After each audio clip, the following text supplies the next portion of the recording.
Bloody hell, this is gonna be so long that I can't finish it off in this clip. Pretty sure we'll make it to the boss in the next one, though. I just need to stay sane until then. But there's not really much point in me saying that vampires don't really fit in a generically Egyptian-looking temple setting. I already said that in the previous clip, if not in those exact words. Just like I mentioned how strange it is that we've got to a point where what used to be a boss encounter is now very easy for us to slaughter without all that much trouble whatsoever. I mean, sure, Morn and Wesker can't physically take him down, but Wesker certainly does quite a number on one despite being a mage, and of course our physical fighters can take one down in a single hit.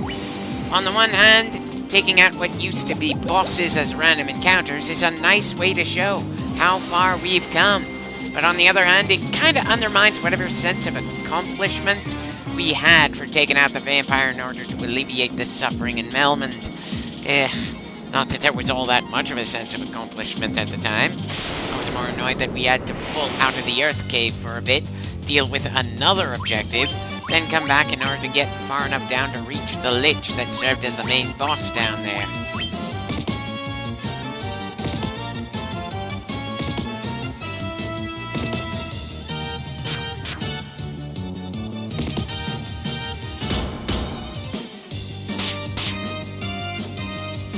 Huh.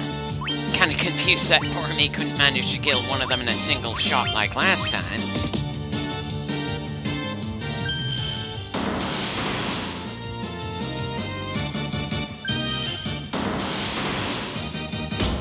And lovely. Both of our physical fighters are paralyzed. Guess that's what I get for not treating these guys seriously enough. Sure, we've gotten stronger since the first time we dived into the Earth Cave, but still, a single vampire was enough to be considered a boss.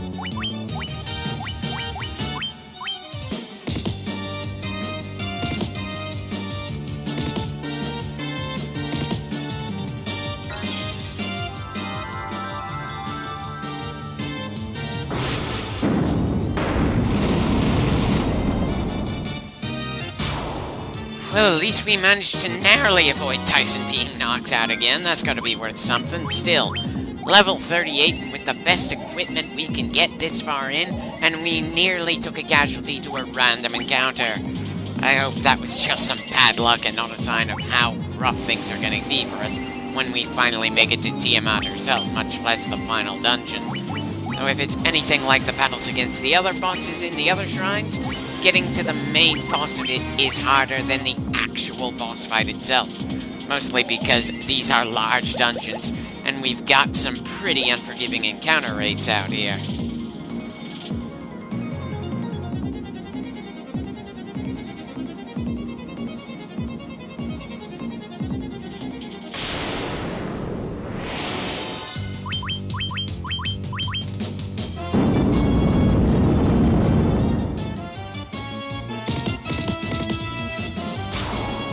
Really wish there was something to tell us what order everyone takes their turn in these fights. We have gone through so many clips and it just plain feels absolutely random who hits when. And I can't think of any other turn-based games where the order of actions is absolutely random.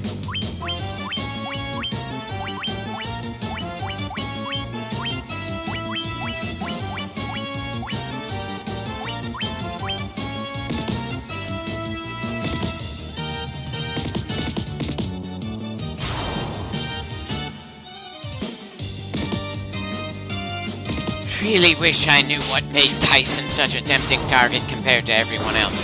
Wesker should be more fragile than him, so pounding on the Black Mage would make more sense. If it has to do with armor values, then Boromir should be more tempting since he's got the most armor out of everyone. Or at least it should be the case, because if the enemy just targets whoever has the least armor, then that kind of makes having a tank on a team a bit more pointless. And Tyson getting status effects and various harsh hits has been too consistent for me to feel like it's pure luck like the order everyone attacks in a given fight, though I suppose that could just be my mind playing tricks on me, since it's not like I'm doing anything especially analytical to know definitively what's going on. It's just a feeling I have after hundreds of fights. And And it's not like the enemy has been completely ignoring everyone else. It just feels like Tyson gets a lot more than his fair share. He's been just taking so much abuse through every bit of this LP.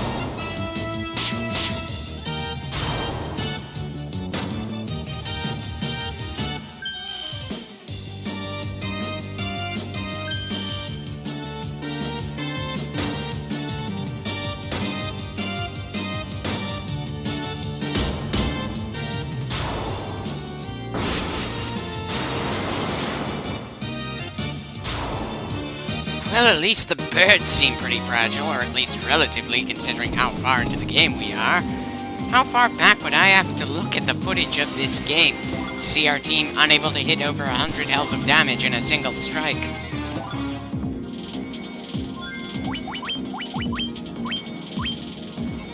I'm sorry, are you kidding me here? It's being called Thor's Hammer, and it's increasing our attack by so little? This is a hammer of a god of war! I would have expected it to hit harder. Sure, it's still an upgrade over what Morn had before, but come on. They named-dropped Thor. Excuse me for having some high expectations for what his hammer is capable of doing in the hands of someone worthy enough to use it.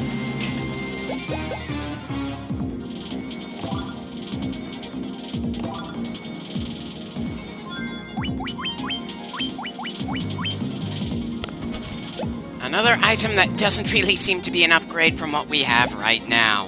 Why is Boromir getting so many items like that? I mean, sure, that could possibly be a way for a full team of warriors of the same class as him getting some pretty solid equipment this far in, but excuse me for wishing that the mages and our monk got more to work with. From the chests. And the guy who doesn't even really need the next bit of gear just keeps getting more and more gifts. Seriously, can we get something to at least prevent status effects onto Tyson? Sure, he's punching like a champ, but he's taken way too many hits for my taste, and way too many of them linger.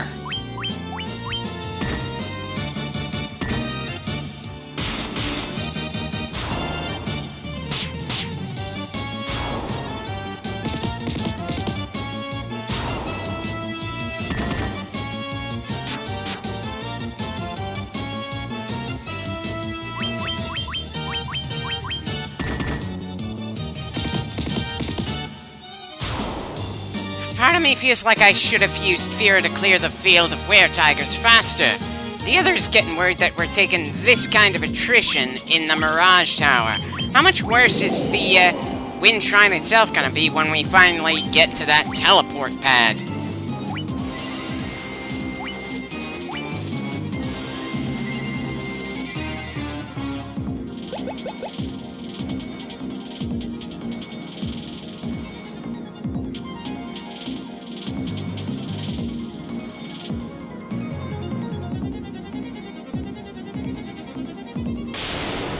Well, that was certainly a decent stretch without another fight. And now we're dealing with robotic hostiles, because the Mirage Tower has absolutely no theme whatsoever.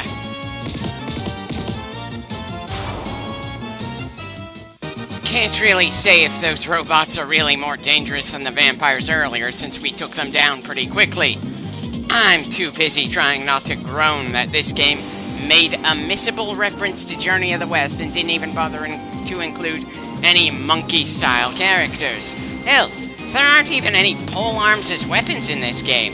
It's more than a little baffling, really. So many references to so many things in the Final Fantasy franchise as a whole, and I can't really think of too much other than that one line of dialogue that makes me think of Journey to the West.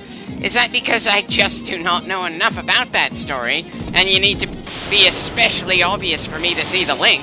Or is there something else going on?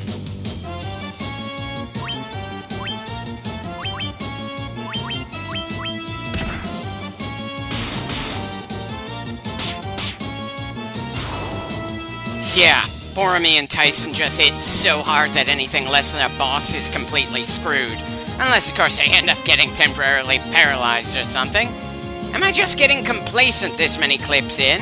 I know I haven't been using our magic users to their highest potential by any means, so possibly.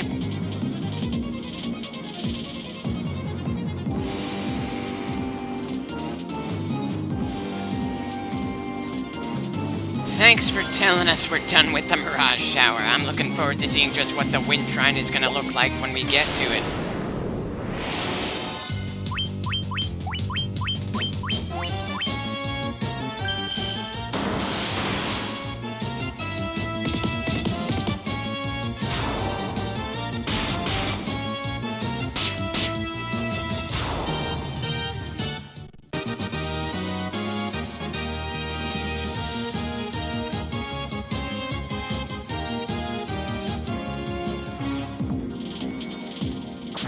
Let's change the scenery. Okay, so we've gone from an Egyptian-looking ruined temple to what looks like a medieval fortress, which is in equal state of disrepair, though I'm sorry to say that the wall and the door we see in the background of the battle screen here still makes the Black Knights feel oddly out of place.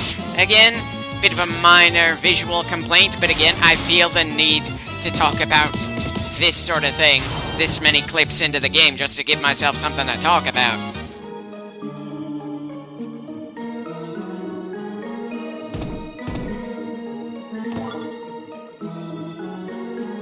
Why do I doubt this is gonna be a useful tool?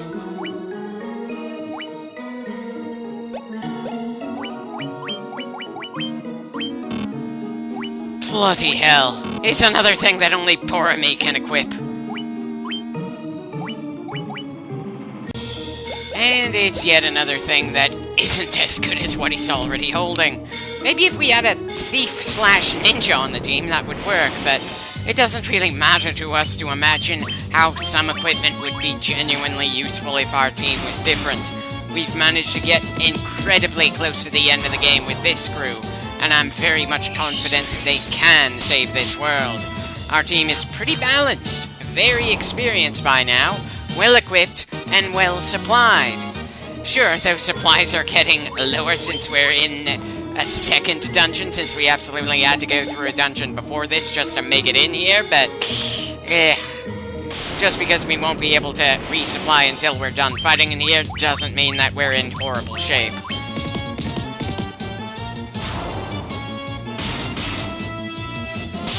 Really?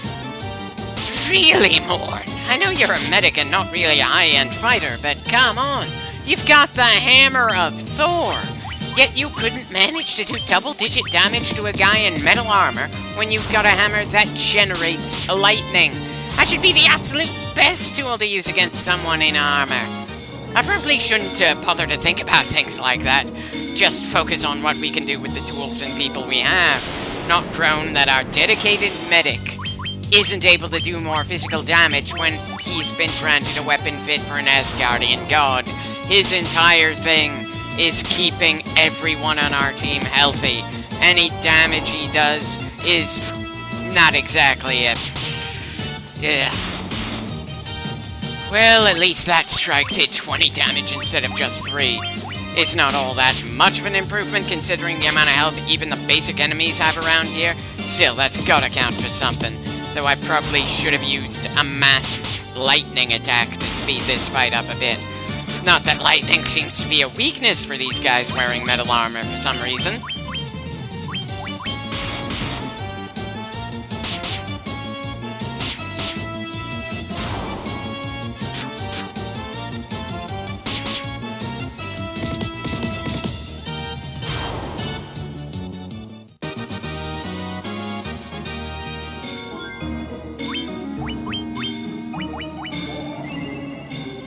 Really wish the game did something to tell us just how many floors we're gonna have to go through now that we're in the floating fortress. That would help give me the sense of if I'm burning through our potions too quickly.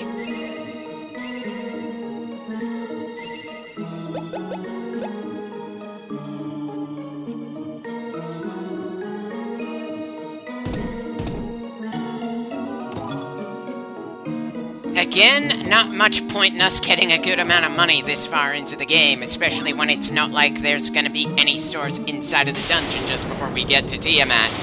though I'm possibly am a little weird for smiling more when seeing a single regular potion in a chest rather than thousands upon thousands of gil.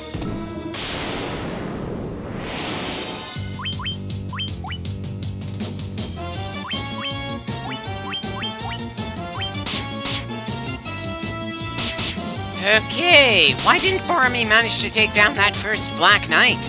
It can't have something to do with what row Boromir attacked him at. That knight was closer to us than the other three.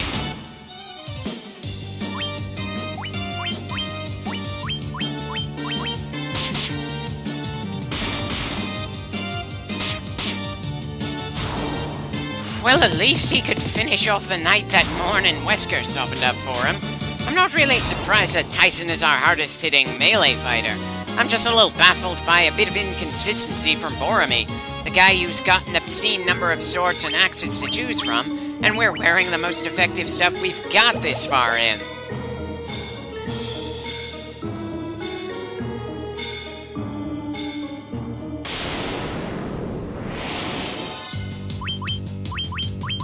I'm sorry, why is she being called an Earth Medusa?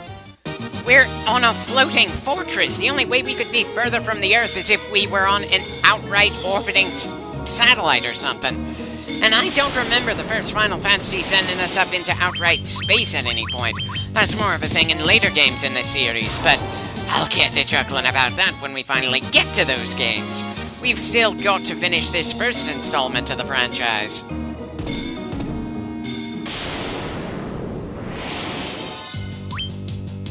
Okay, Death Knight is certainly a new enemy name, even if it's just a palette swap with the Black Knight, which we were only recently introduced to.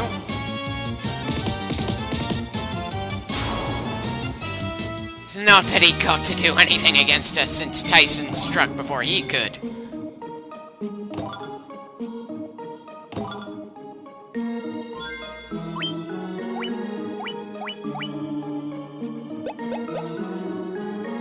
Lovely. That ring explicitly says it prevents instant death, which means we've got potential enemies that can use instant death attacks against us as we keep pushing forward in here, and probably the final dungeon as well.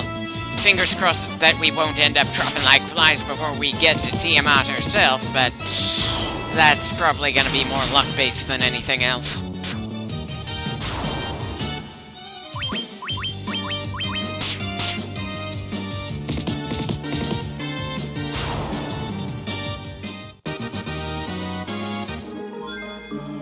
Well, it certainly feels like I'm using healing items more frequently inside of the Flying Fortress than we were in the Mirage Tower. Understandable, it's not all that much of a surprise that things are getting more dangerous for us the closer we get to the next major boss.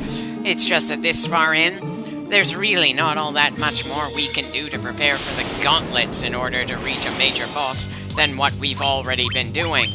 Just buying obscene numbers of healing items and hoping that we still have some ability to heal by the time we get to the actual main threat of the dungeon. It really says something that I'm generally more worried about dealing with the long grind on the way up to the next boss than the bosses themselves in this game. It's not that the bosses are weak. They're definitely several steps up from the monsters and various other threats that are their guards. It is an absolute grind just to get to the actually important fights of the game, and it's very easy to imagine a crew of very capable fighters just becoming far too exhausted to put up much of a fight against the boss just due to the sheer encounter rate of this game. Maybe that's what happened to the nameless 5 warriors that the Sky People sent out to try to learn what's causing all the turmoil in the world. And this is an issue in absolutely all of the versions of Final Fantasy I. No matter what system you're playing the original Final Fantasy on, the encounter rate is just obscenely high when you compare it to a lot of other role-player games. Though maybe I'm just not remembering how brutal the random encounter rate of other role-player games that have this style of random encounter can be.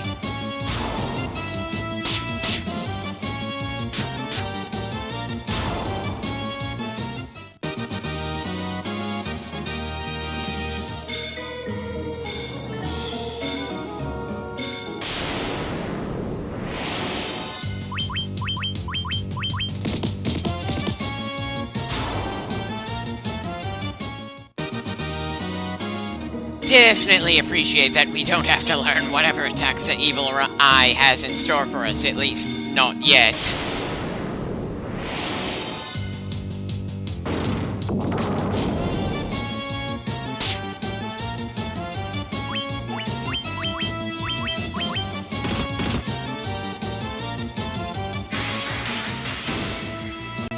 That would probably be much more annoying if I was the type to try to buff up our team. I am just not the type of person who uses spells to increase our stats, though, temporarily. I save that magic for explicit damage or explicit healing. Again, that means I'm not using our mages to the best of their ability, which makes the fact that half our team are mages a bit more awkward. And I'm sure in games like those in the Shin Megami Tensei franchise, that would really come back to bite me.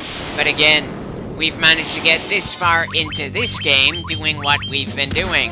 There's not all that much motivation for us to change how we've been handling things, other than the vague itch in my brain that this team could do things better. Though I suppose that's one of the issues of having a diverse, balanced team. The person commanding it might not be able to take advantage of the sheer versatility of his people, so some of the amazing fighters in said team just don't end up feeling as useful as they should. It's this sort of thing that kind of makes me think if I somehow end up isekai'd into some kind of role-player game-style universe, I should not be the party leader. I might be smart enough to know potential issues, but that doesn't mean I have the mindset to avoid becoming complacent and making things tougher than they absolutely have to be.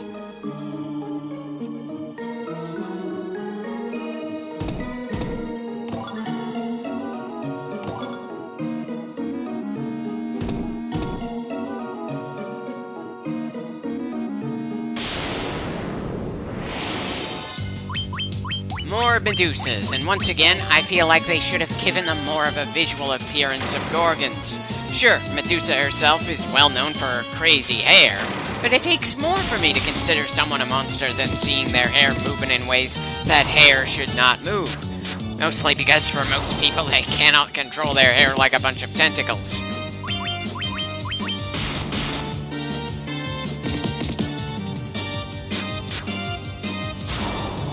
On one hand, I want to be surprised that Tyson wasn't the one who got stoned there. On the other hand, I can't help feeling that could have easily gotten a lot worse for us than it did.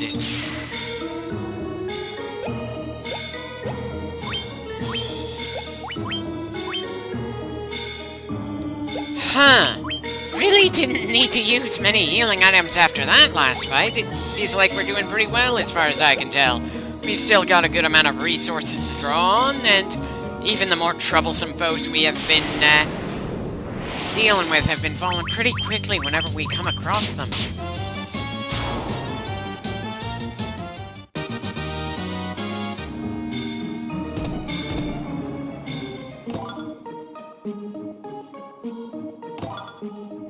Part of me wants to ask why one of those two chests gives us money in the triple digits and the second chest gave us 5 digits. We earn a good amount of money just from the random battles we keep going through. The other just does not see a point in the chest giving us money when there's nothing to spend it on around here. Anyway, that's certainly a unique look for the Manticores in this game. I would have considered doing a recolor of the Shimra to be the sort of thing the game would have done. Possibly because I don't have enough faith in the game artists or something. They certainly got away with quite a few lazy palette swap designs that felt like they deserved something unique to them, like the werewolves. And I've got to admit, this is certainly a very damn nice sprite for the Manticores. That pose gives the sense that they could pounce at any second.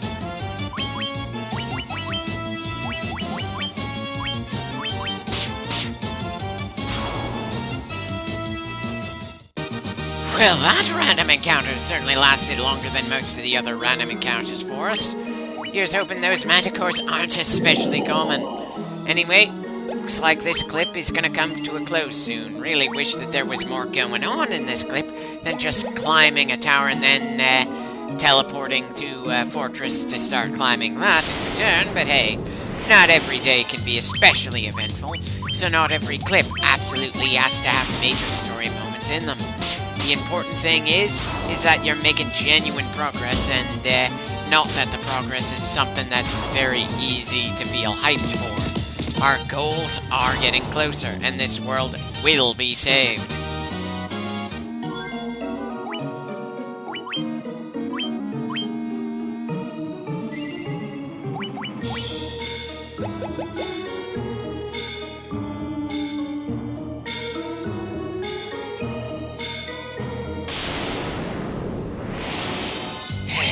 Really wish I could like the visual design of the Shimra more. It's got all the heads that it strictly needs to, but no, it just feels so oddly bland. Maybe it's just the way that it's posed compared to the Manticore, which looks so much more energetic despite being a still image.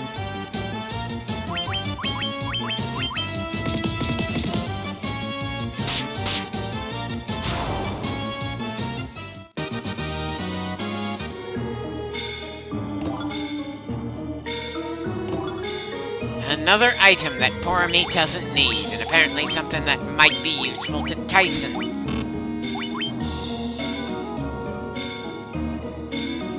On the one hand, it lowers his defense and evasion, which are bad things for a defensive item.